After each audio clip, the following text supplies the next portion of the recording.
Saudara ini itu dulu pas lulus SD, mondoknya dari lulus SD ya Ustazah? Iya. Ya, kenapa dulu pengennya mondok? Kenapa pengen jadi santri? Kenapa gak sekolah SMP di luar di negeri aja gitu? Dulu memang disuruh orang tua ke mondok, awalnya nggak mau ya. Ujung-ujungnya di sana nangis-nangis. Biasa ya santri baru Iya. gitu ya.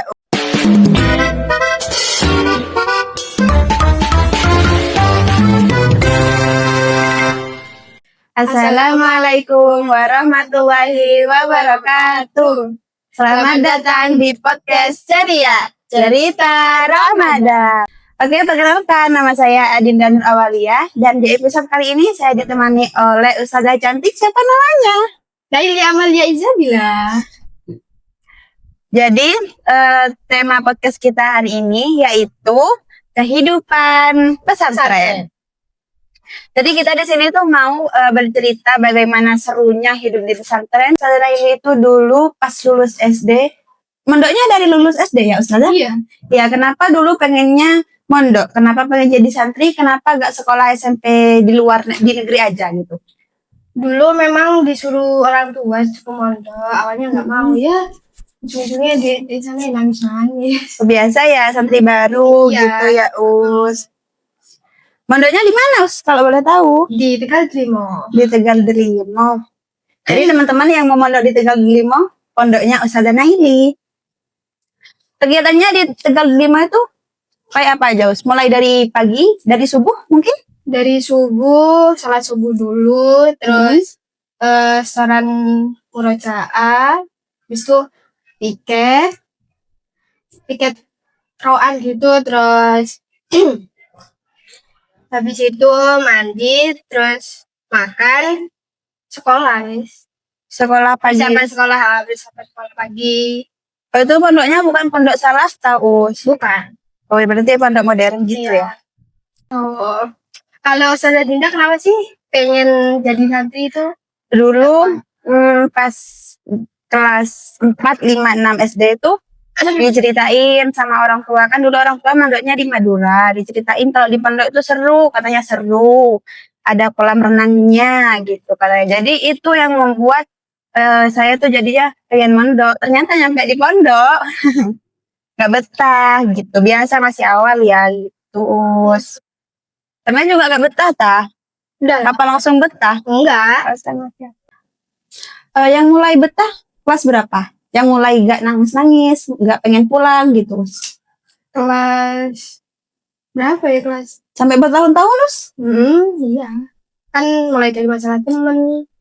Oh, iya. Banyak wes. Kan rata-rata kan temen itu apa namanya? Circle. Iya. Tuh. Yang ngarai gak kerasan. Oh no. Oh, kalau boleh tahu Ustazah ini dari Kalibaru, kan mondoknya di Tegal Delimo ya? Iya. Itu sama siapa? Ada saudara, family kah? Saudara, bule.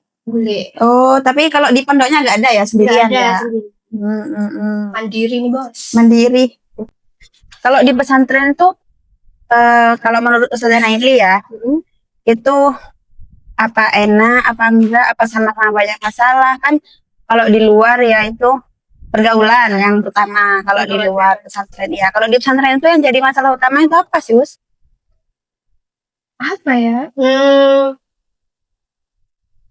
Mungkin dari teman kah? Kan pada julid mungkin ya. Biasanya kalau di pondok itu kayak barangnya gampang hilang. Iya. Dicuri kuis. Di WhatsApp ya. Gosok. Terus banyak wes kalau mau dingin itu kadang karena sarasem ya Allah. Banyak cobaannya berarti ya. Kadang pastinya itu tidur malahan. Mondoknya berapa tahun Ustazah? 6 tahun. Mulai dari kelas 1 SMP sampai kelas 12 SMP. Oh, nggak ngabdi Us? Awalnya emang ngabdi, terus ada karena masalah keluarga gak jadi. Oh, jadi gak jadi gitu. Dulu pas di pondok ada pandangan setelah boyong dari pondok itu apa mau kuliah? Lulusan tahun berapa Us? 2025. Oh, baru ya. Iya. Lulus dari pondok itu rencananya mau kuliah atau mau kerja atau mau di rumah aja nunggu calon Us?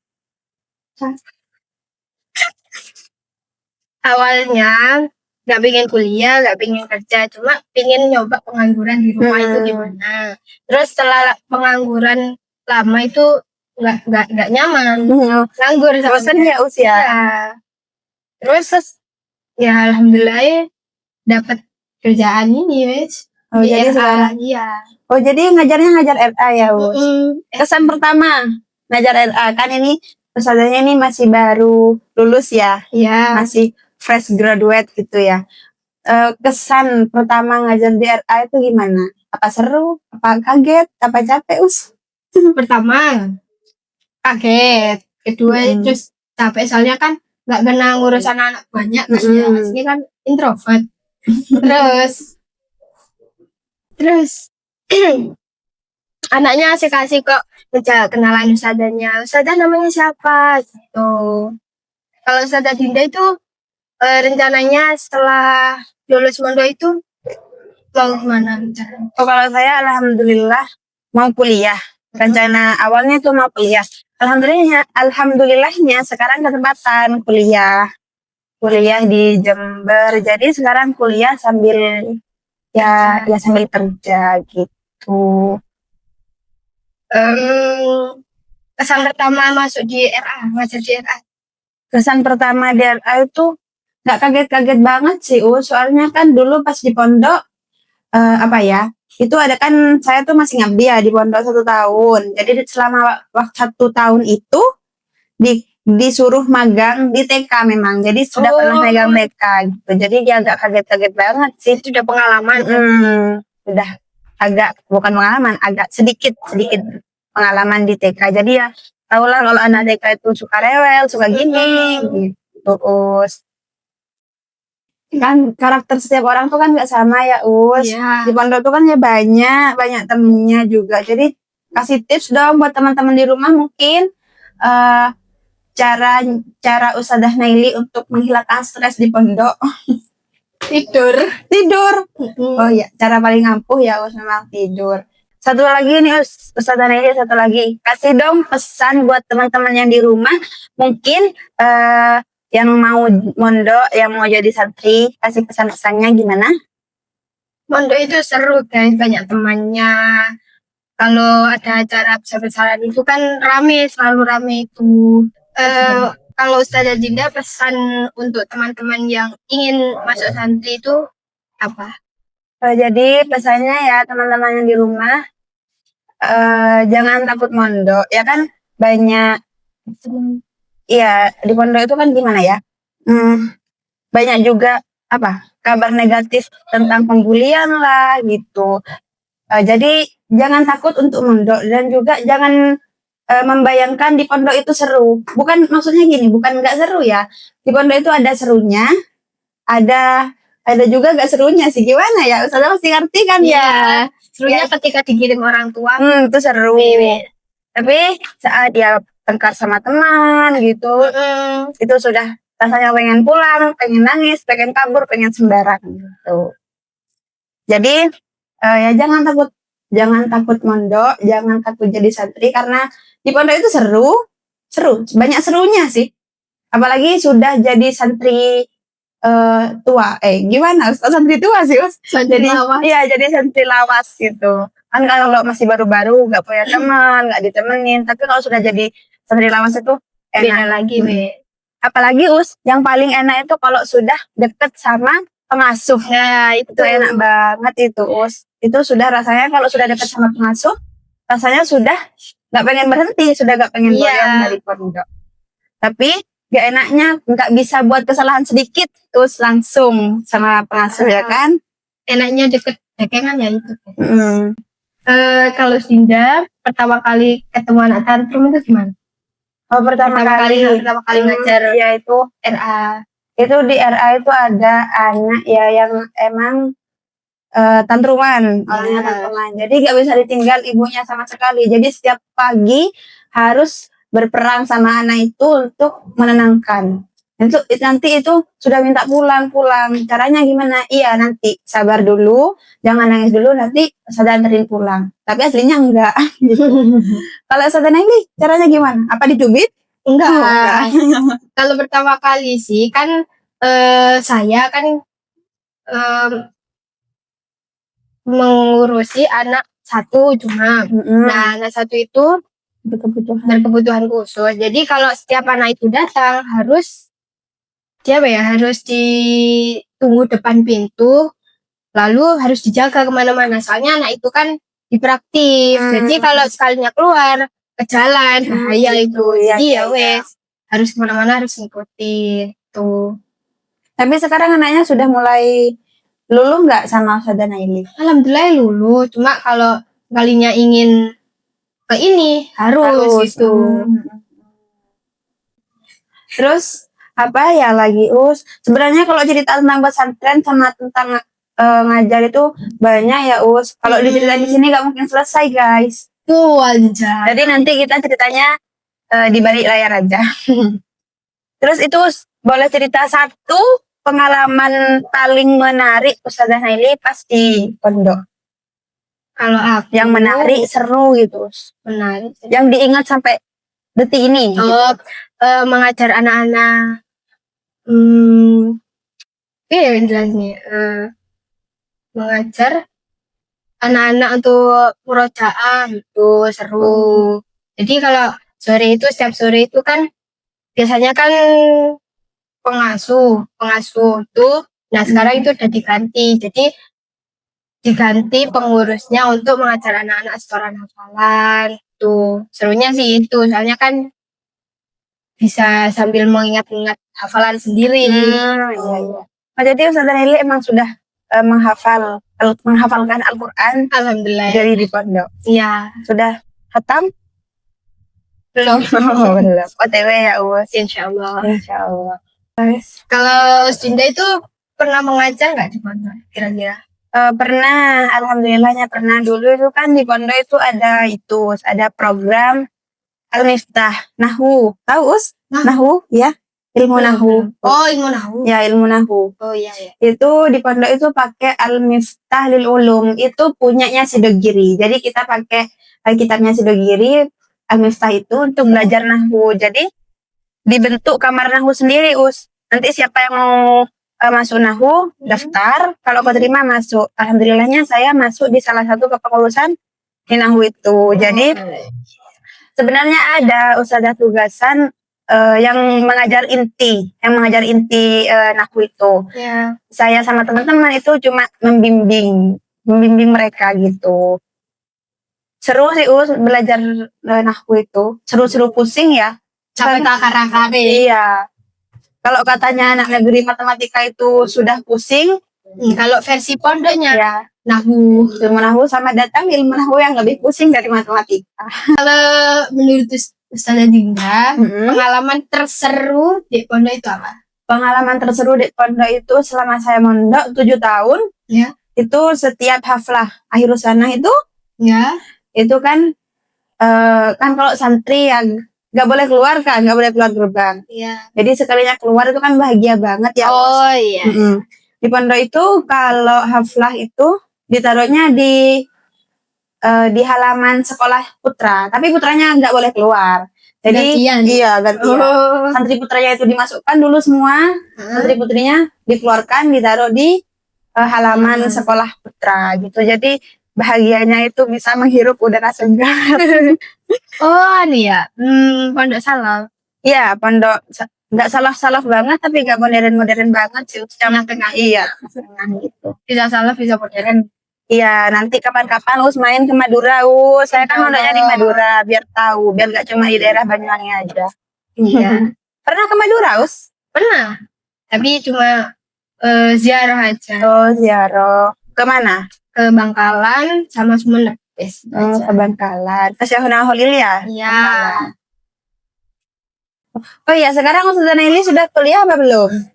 Belum. Masih rencana. Rencana. Masih menabung lah, masih mengumpulkan. Mau pengennya itu kuliah di mana Us? Ke UT, insyaallah. Ke UT. Prodi apa Us? Kalau boleh tahu. Bahasa Inggris. Terus bahasa Inggris. Nanti jadi orang Inggris. Dapat suami orang luar ya Us. Amin. Amin. Amin lagi.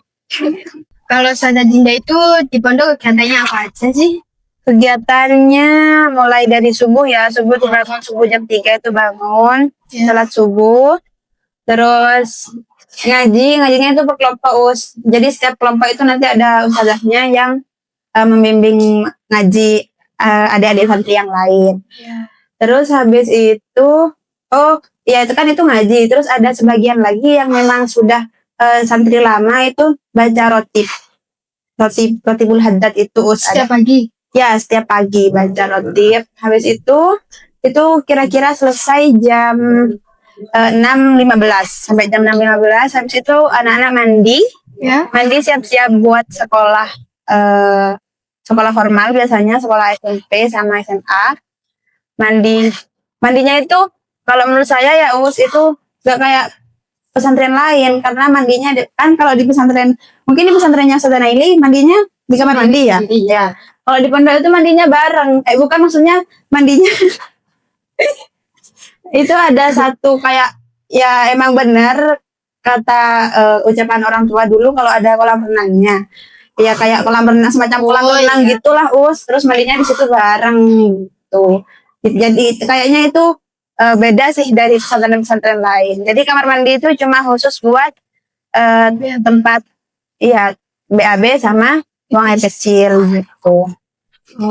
Habis itu ya habis mandi jam 6.45 sekitar 6.45 itu sholat duha berjamaah. Setelah sholat duha berjamaah sekolah biasa, sekolah formal, sekolah pagi, sekolah SMP sama SMA sampai jam 12. Ustazah sekolahnya sampai jam berapa? Kalau aku MTS itu satu yayasan. Kalau SMA itu sudah beda, nggak satu yayasan. Jadi pulang jam 1 kalau SMA. Kalau MTS-nya? Jam 12:30. Oh 12:30. Iya. Kalau di pondok itu cuma sampai jam 12. Karena itu nanti pulang sekolah tidur, dikasih waktu tidur sekitar 1 sampai 1,5 jam. Nanti jam 1.15 mungkin ya. Kalau nggak salah, kalau masih ingat itu sholat duhur berjamaah. Habis sholat duhur berjamaah sekolah lagi sekolah madrasah. Oh sekolah sore. Iya sekolah sore. Jadi kan kalau di sekolah SMP-nya itu belajar ya kayak IPA, IBS, MTK, sekolah gitu. Umum. Ya sekolah umum. Kalau sekolah sorenya itu belajar kitab fikih, ya nahu gitu-gitu us. Oh iya.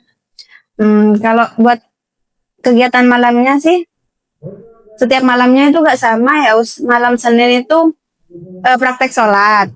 Semua santri praktek sholat dibimbing sama pengurusnya. Malam Selasa itu baca sholawat burdah. Kalau di Madura namanya burdah sih us. Kan saya 7 tahun di Madura ya, jadi bahasanya burdah. Iya, apa bahasa ada yang ngerti Maduranya tapi nggak tahu Jawanya atau Inggrisnya gitu loh. Iya. Kalau malam Selasa itu baca sholawat. Malam Rabu itu ngaji kitab us, kitab Safinatun Najah. Oh Safinatun Najah. Iya. Ustazah ini juga ngaji kitab itu? Belum kayak, tapi udah lupa soalnya banyak kitab yang iya sudah ketinggalan. Iya, jadi ngaji itu Safinatun Najah. Malam Kamis itu praktek sholat lagi. Malam Jumat itu kayak tahlilan gitulah us. Malam Jumat sama. Oh iya, kalau malam Jumat gitu biasanya putih-putih, serba putih kalau di pondok. Malam Jumat, malam Sabtu itu ngaji kitab lagi, Safina lagi. Malam Ahad itu us ngaji Safina. Kalau ngaji Safina itu sama pengurusnya. Terus habis ngaji Safina itu ngaji sama ibu nyai, sama pengasuh, ngaji taklimul mutalim. Ya ngaji itu us. Terus kalau yang sudah kelas 1 ulia, ya kelas 1 ulia itu ngajinya ngaji sama kiai, itu ngaji tafsir Jalalain, terus ngaji apa lagi ya, ada 3 kitab itu, tafsir, terus apa ya us? Tafsir Fathul Mu'in sama kitab hadis itu apa sudah us namanya lupa. Saya ketemunya nggak pernah dibuka. Iya hadis kan ada hadis arba'in itu ya us. Terus ada kitab satunya lagi Apa gitu namanya? kitab yang hadis-hadis itu. Yang tentang hadis-hadisnya, ya, kitab itu. Ya itu, kalau sudah kelas 1 kuliah. Oh, 1 kuliah itu ada juga 1 kuliah di pondok sana. 1 ula, usta kuliah gitu. ada. Paling tinggi masih kelas 3 Wusto. Sampai di kelas 3 usta. Ya. Ustazah ini di pondoknya yang pas boyong itu kelas berapa? 3 usta. Kenaikan kelas 3 Wusto. Oh, kenaikan kelas. Iya. Itu udah dibagi kitabnya, ternyata boyong. Oh, ternyata boyong. Iya. Oh, kitab di sana dibagi apa beli, Us? Dibagi ya. Oh, Di sana itu gratis, cuma yang mondok, kalau yang kan MTS sama pondoknya kan satu yayasan. Kalau yang mondok itu gratis 3 tahun. Kalau yang dari luar nggak mondok itu bayar. Dibedakan. Jadi semua kitab itu gratis ya, Us? Alhamdulillah gratis. Oh. Cuma kalau Ramadan itu kan dibagi buku kitab itu. Nah, kalau anak yang pulang belum datang itu harus bayar buku. Contohnya kalau 5 buku itu satunya kitab itu 10.000, jadi 50.000. Kitab apa aja, Us, kalau boleh tahu yang dikaji di sana? Sehari-harian. Imriti kalau nahwu. Terus kalau hukum Islam kan? Hukum Islam Fathul Qorib. Terus apa ya? Arba'in Nawawi. Apa sih? Ya. Arba'in Nawawi. Terus terus banyak Zeus. Banyak. Fathul Qoribnya itu sampai hatam, Us? Belum. Iya, soalnya itu kan yang ngajar itu emang udah agak sepuh ya. Terus kalau di pondoknya Ustazah ini ada itu enggak, Us? Apa ada? Musabakoh. Musabakoh itu menghafal itu nadoman. Iya. Tadi Imriti? Iya. Menghafal Imriti juga. Wajib. Berapa, Us, setiap tahunnya? Yang wajib dihafal berapa? Kalau setiap pelajaran sih. Setiap pelajaran itu tergantung gurunya minta berapa. Oh, tergantung gurunya. Enggak ditarget dari pondok berarti ya, Us? Enggak. Tergantung guru. Pastinya sama pengasuhnya itu ditarget. Cuma anak-anaknya itu termasuk saya sih. Itu kalau dibilang bahasa Jawanya jengkel apa? Tambeng. Itu wes. Ngeyel ya, Us? Ngeyel. Tuh. Ngentengin lah. Tuh. Kalau Ustazah Dinda itu cara menghilangkan stres di bodoh itu gimana sih? Kalau versi saya ya, Us, banyak. Yang pertama tidur. Bener banget kata Ustazah Naili tadi, kalau cara menghilangkan stres itu tidur. Kenapa dengan tidur? Karena dengan tidur kita lupa. Lupa dengan apa yang sudah terjadi gitu. Yang nomor 2 makan, Us. Makan, iya. Karena kalau saya ya, kalau pas makan di depan makanan itu lupa sama semua masalah yang ada. Iya, karena kenapa? Karena fokus sama makanan, apalagi makanannya enak. Habis kiriman itu, terus sudah lupa. Karena kalau habis kiriman, makannya enak, uangnya juga enak, gitu. Terus yang ketiga, cara menghilangkan stres itu cari kesibukan sih, Us. Contohnya, ya nyapu, bersih-bersih, nyuci, lipat baju, atau yang penting itu diri kita tuh dibuat sibuk. Kan kalau merenung ya, Us, merenung itu kan pas kepikiran, terus diangan-angan terus gitu. Jadinya biasanya kalau saya pas sakit akhirnya kalau gitu. Jadi kalau lagi banyak beban pikiran itu disibukin aja, entah itu nyapu, meskipun sudah disapu, sapu lagi gitu, nyuci, meskipun gak ada dicuci, ambil yang di lemari dicuci gitu. Ada ya? Iya, ada aja, karena ya di pondok kan apa ya, karakternya anak-anak itu gak sama. Ya ada yang pro kita, ada juga yang kontra gitu. Gak semuanya bisa menerima kan gitu. Oke teman-teman, sekian dari saya Adinda dan juga Naili. Bertemu di Ramadan tahun depan. Bye-bye. Assalamualaikum warahmatullahi wabarakatuh.